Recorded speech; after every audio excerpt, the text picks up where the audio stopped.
என்ன மாப்பிள்ள, எந்த கோட்டையை பிடிக்கிறதுக்காக இவ்வளவு வேகமா போயிட்டு இருக்க? கொக்கு மாமா நண்டு சூப்பு கடை வச்சிருக்குன்னு சொன்னாரு மாமா.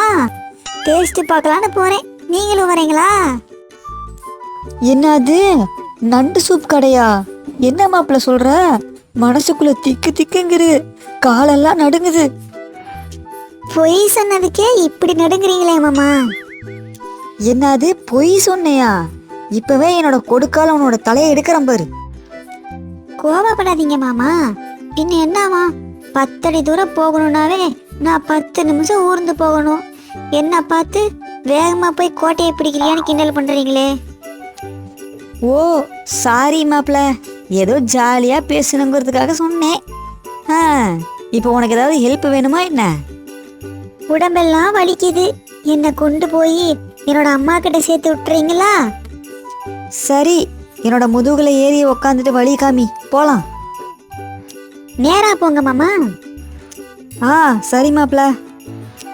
நேரா போக சொன்னா சைடா நடந்து போறீங்க மாமா.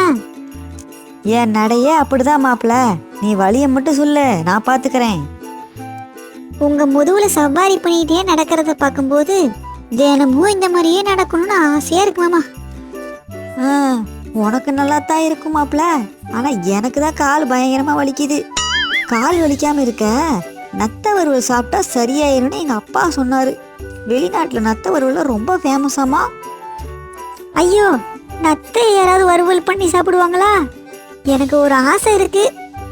என்ன மாப்பிள்ள சொல்லு, நான் நிறைவேற்றி வைக்கிறேன். வேணா மாமா, அதை உன்னால நிறைவேற்ற முடியாது. அட சொல்லு மாப்பிள்ள, சொன்னாதானே தெரியும். சரி, வீட்டுக்கு போங்க, வீட்டுக்கு போயிட்டு சொல்றேன். இப்பவாவது அது என்ன ஆசைன்னு சொல்லு மாப்பிள்ள. அது ஒன்றும் இல்லை மாமா, நண்டு சூப்பு குடிக்கணும்னு ரொம்ப நாளா ஆசை. அதை எப்படி நேரம் உங்ககிட்ட கேட்கறது? அதுக்கு தான் சொன்னேன். அடா பாவி, நான் உனக்கு உதவி செஞ்சா நீ எனக்கே ரிப்பீட் அடிக்கிறியா? அட சும்மா விளையாட்டுக்கு சொன்ன மாமா, பயப்படாத. 2 எலி நண்பர்களா இருந்தாங்க.